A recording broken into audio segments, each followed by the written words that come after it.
All right, good afternoon, ladies and gentlemen, and welcome to Beyond the Frame. My name is Jay Nephew, and I'm going to be your host this afternoon.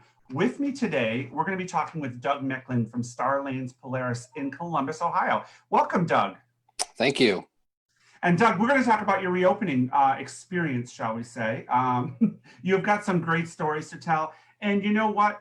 We've been talking with owner-operators about their reopening experience, about their preparing to reopen, and a lot of stuff over the past few months here now. You've gotten a chance to see what the country's doing and what some other places are doing. So I want to ask you about your facility. How was that reopening process for you? Yeah. Well, it's interesting you said about the following the country. We tried for a while to follow what was going on elsewhere, and then we kind of fell into this. We've really focused on where we are and what's happening here. And so I know you and I were talking just before we got on the call about what's going on in Texas. And honestly, I don't know some of those, but for Ohio specifically, and, where we were, we were forced to close down. Really, we learned about it in a press conference by the governor on a Sunday afternoon. Wow.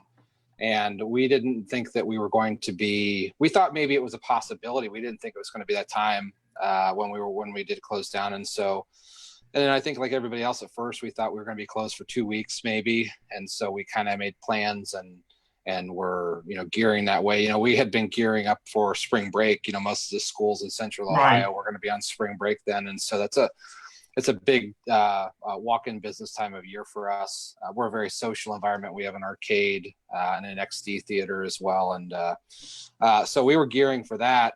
And then once we got a couple days into the 2 weeks, we realized that this is not going to be 2 weeks. It's going to be longer. Sure. And so we had to make some tough decisions at that point regarding staffing and furloughs and layoffs. And it was a very challenging period for something that we never anticipated in 7 years of operating that we would be running into, but we did, and we managed that. During that time, we started looking at, okay, what this virus is out there. We saw a sharp decline in those weeks leading prior to our shutdown, and we had put in different protocols in place and heightened cleaning and sanitation processes. And so as we got into the shutdown and we realized, okay, well, what do we do that was working? What did we do that was not working? We started to really retool what our sanitization process looked like. And so everything that we were doing during the shutdown was gearing towards reopening. We were in our venue, and we were the core staff that we kept on. We were cleaning. We were doing maintenance. We were working on best practices moving forward in anticipation of what we felt the government was going to be requiring. The state of Ohio, I should say, was going to be requiring of us. And one of the things that we knew, kind of even beyond the what the guidelines or requirements were, was that we have to make guests feel that they're comfortable coming into the venue. That should be the number one priority. It's got to be the number one reason for the guests, number one priority for us. And I think that's the number one driver for some of the guests that come in. We always felt that there was three groups of people that throughout this, there was probably a group of people that they would have never stopped coming in. There was a group on the other end of the spectrum that just wasn't going to come in at all. Right. And then there's a group in the middle that's gonna, they're gonna be discerning about what they do. They're gonna be looking and seeing. They're gonna be making calculated risks and taking calculated risks, I guess I should say. And so for us, we said, well, we don't have to worry about the first group, and we don't really need to worry about the last group because they're not going to change their mind. Right. Not going to change their mind. So we started focusing on that, and we knew that this is a respiratory virus. We know that this is, a lot of what we had been reading is that it's about the droplets that are in the air. And we continue to see messaging and studies about the length of time that we were in, the length of time that you spend in close proximity to others indoors is really what increases the chance of transmission. And so indoors was starting to become bad, right? People are saying you don't want to be indoors. And so what are we? We're an indoor entertainment facility. So I started just, researching what can we do for our air inside the venue. And we kind of came across, I started talking to vendors that sell air purification and products. And, there's different ways that you can do air purification. You can do add-ons to your existing HVAC system. But they don't necessarily, we're tall ceilings and we're a big space, and which is good in some respects. But you have a lot of air to move also. We got a lot of air to move. So we developed a system, and it's really, I say system, but it's a system of 36 small air purification units that are just really scattered throughout the venue.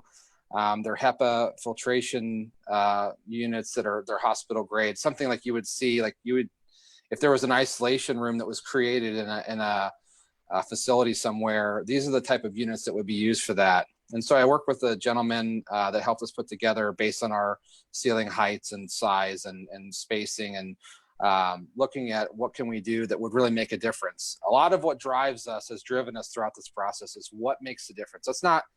Let's take common sense things. Let's take,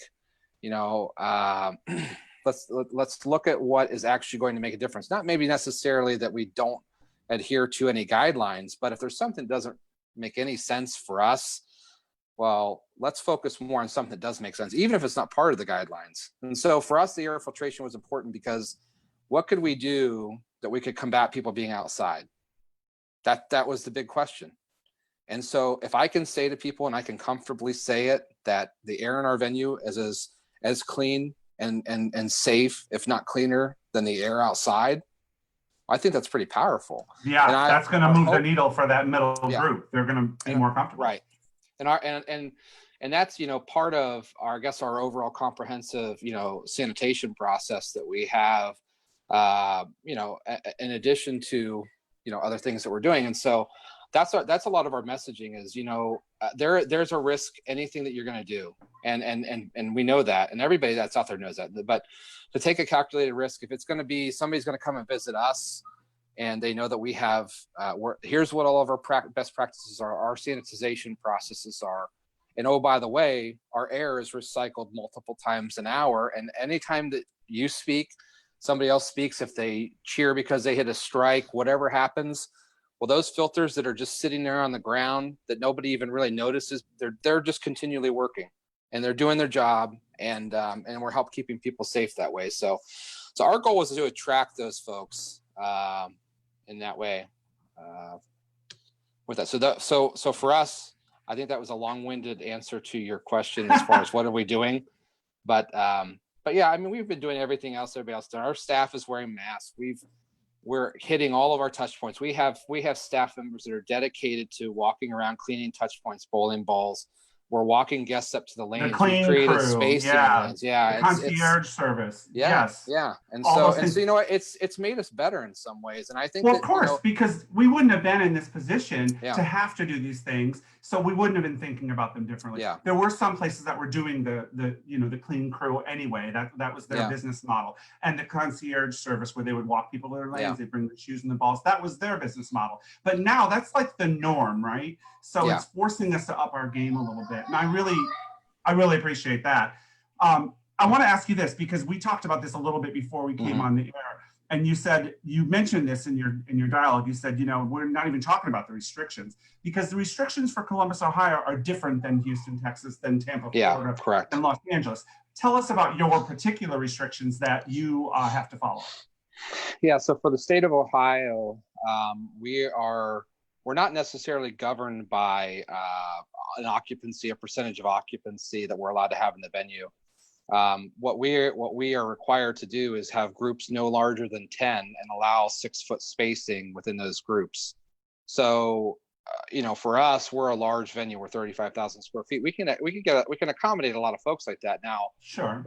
For us, we have multiple revenue streams. We have, food and beverage. We have bowling. We have gaming. We have an XD theater, and so, we look at all of those, and what's the best way that we can, within the guidelines, we can maximize the space that we have, right? And so with the lanes, we looked at and we say, how many folks can we get on if we do a lane pair of 10 and then we do a space? And so there's a lot of, we've we've just been learning as we go, with that. I think But as far everybody as this, has. yeah, the state of Ohio restrictions, just to, we kind of fell in the bowling, and I think a lot of the industries fell into, they created a very rigid set of standards for food and beverage for restaurants.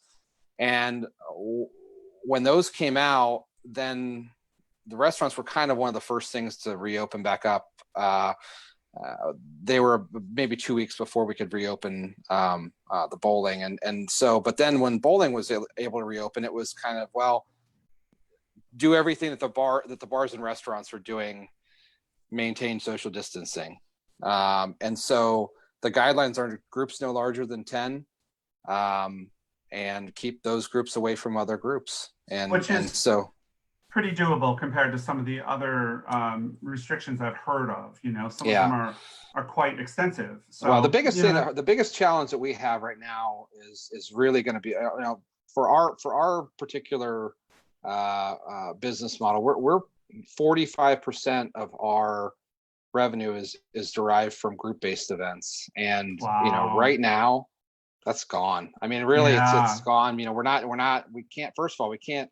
It's very challenging to host. We've had a few small groups that we've had come in, but to have 150 person event in our VIP suite, we can't do it right now. And no, because you'd have to break them up into 10 groups and space them out, and that's not what they want. That's not the experience they're looking for. And I think beyond that, when you look at social versus corporate, corporate's not doing anything right now, very little. They're not allowing their employees to get together at a sanctioned event, and so it presents a real challenge for us. And we're doing the best that we can. I will say that we this is usually a slower time of year for us, coming out of into summer. Prior, we usually ramp back up a little bit late June into early July, but we're, as far as walk-in business numbers, we're really not that far off from where we had been in prior years. Now we're significantly down overall because the corporate, because of the group-based event business is not there. But you feel like your walk-in business is kind of on par.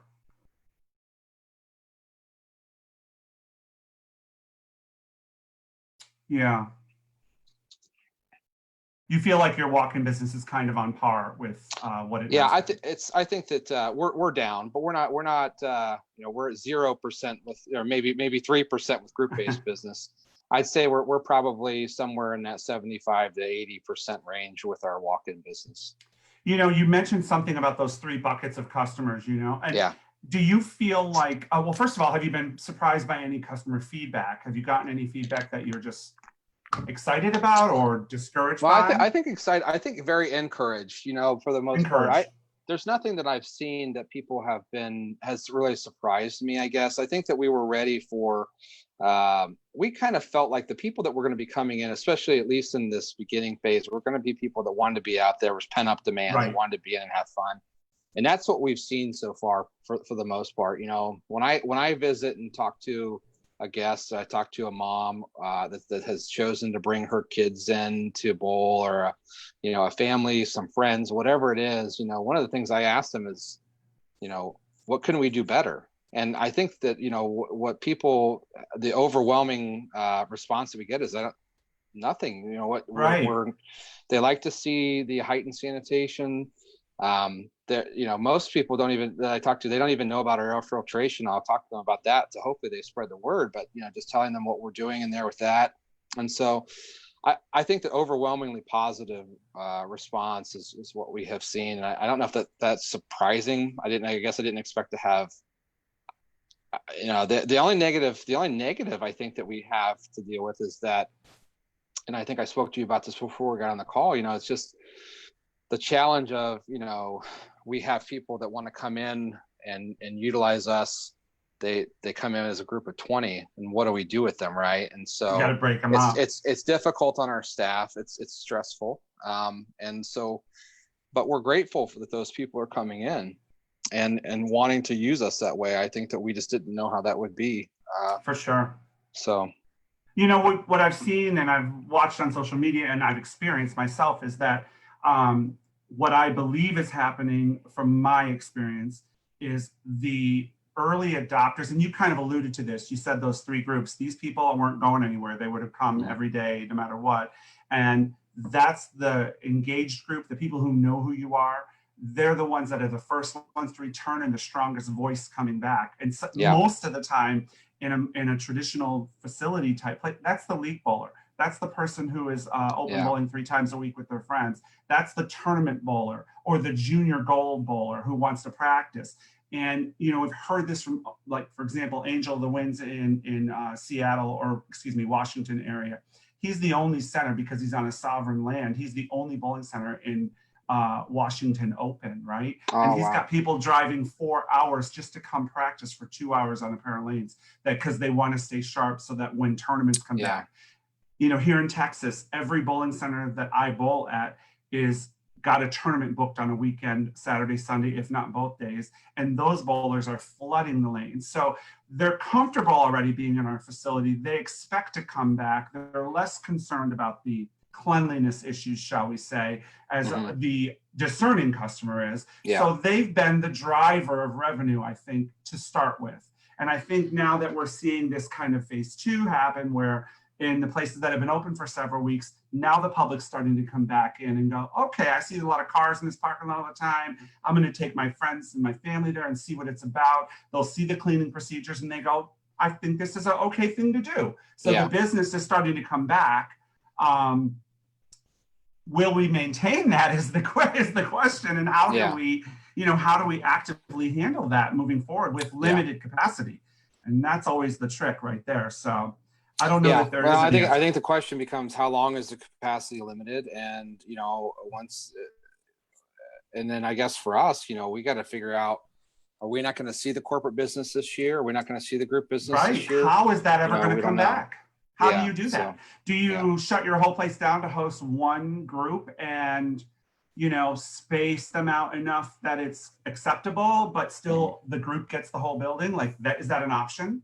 That may be for some places, you know, maybe a smaller facility that's got 12 lanes. They say, well, wait a minute, you know, I can host a 100-person group. I can break it up this way, and they'll have to maintain their social. But you're right. For the most part, you got to find the group that's willing to come to your place, a corporate or whatever event. So that's why I say that these tournaments, because you know, they draw hundreds of people to the event over the day or the couple-day event, and there's no shortage of people willing to come. So let's hope that same mentality starts to come back with corporate and group when this levels off, shall we say. Listen, I do, we're coming to the end of our show here, and we've just been chatting back and forth. The time just flies. So Doug, I would love for you to leave us with a note or your thoughts for the future, some positive thoughts. Yeah, I mean, I think that, like I said earlier, I mean, there's so much, I see so many smiling faces that come in, people that want to have fun. They don't want to disregard safety, and they don't want to be irresponsible. But people that want to have fun. There's people that want to connect. I mean, for us, you know, you talked about those tournaments that you have that in Texas. You know, we're social bowling here. We don't have any leagues. We don't do any tournaments, and so this is, you know, for us, it's always about fun. And you know, I think that if I didn't see people that were out there willing, you know, wanting to come out and have fun right now, if we were, you know, I would be more concerned than I am. I think that, you know, bowling is it's still, I believe, #1 participation sport in the United States, right? So the industry hasn't shrunk at all. No, the industry hasn't shrunk. I think that, you know, from what I've seen and the people that I've spoken to, they know how to adapt. People, you know, we can swerve a little bit. Now, how long can we stay down with these restrictions? I don't know, but the restrictions are going to loosen. There's going to be a light at the end of the tunnel with that, and eventually we're going to see, you know, us getting back up to full capacity and being able to do that. But it's going to be some time, and in the meantime, I think on the other end of this, like we said earlier, we're going to come out as better operators, better facilities than what we were. And, you know, we're going to be cleaner, and I think people are going to, I hope that from an industry perspective, and, you know, it's a light gets shined on bowling, that people can say, hey, you know what, they're clean. That image that fun. we once had is just fading away. Yeah. Yeah. So, And you really said a mouthful there. I appreciate your input on this. I appreciate you sharing your story with us. I am going to wrap it up for today. I okay. want to let you guys know about our upcoming events, though. So thanks for talking with us today. Next week on Beyond the Frame on Tuesday, Dottie San Martin's going to be here. She'll be your host, and she has John Nelson from Rose City Bowl in Newcastle, Indiana. He'll be her guest on the show. The following week, which is the week of after 4th of July, July 6th, on the 7th on Beyond the Frame here, I'll be back with Tim Voss from Sequoia Pro Bowl in Columbus, Ohio. Also, we're probably miles away from you, but close by.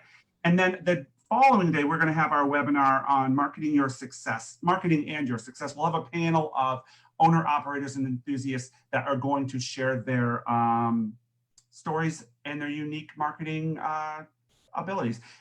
Tim, I love how you brought this together at the end. Our industry is going to come out ahead of the game because of this. Yes, we took a big dive right now, but at the end, I do believe that bowling will be looked at very differently in the general public's eyes, and we will have shed some of that skin that people used to think we carried around with the dirty, smoky, bad environment that a bowling center, sometimes has gotten a bad rap on. Sometimes it was warranted, but for the most part, our industry is not that. And so I think that the silver lining is we're getting better and we're going to change because of it. And there is one more thing I know. People in the bowling industry are clever, and they always find a way to bounce back and make the best out of nothing. So I have faith in that too. Doug, thank you so much for your time today. I appreciate you sharing your story. Thank you for doing this. I appreciate it. You're welcome. We'll see you in the near future. Hopefully, when I'm wandering through Columbus, Ohio, I'll stop in and we'll have a come on over. I'll buy you lunch. Well, I'm on my way. See you on Tuesday. Take care. Take care, everybody. Have a good weekend. We'll see you soon. Bye-bye. Bye.